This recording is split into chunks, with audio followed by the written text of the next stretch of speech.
Čau, já jsem Pavel a tohle je další video a dnes je tady předvánoční díl a já si vám chtěl říct, že určitě skoro všichni se těšíte na Vánoce.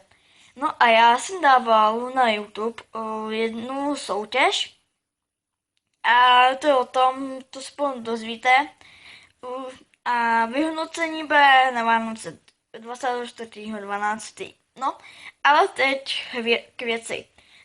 Teď vám ukážu pár obrázků Ronalda a možná i pár vánočních obrázků. To si to užijte a veselé Vánoce. Zatím čus.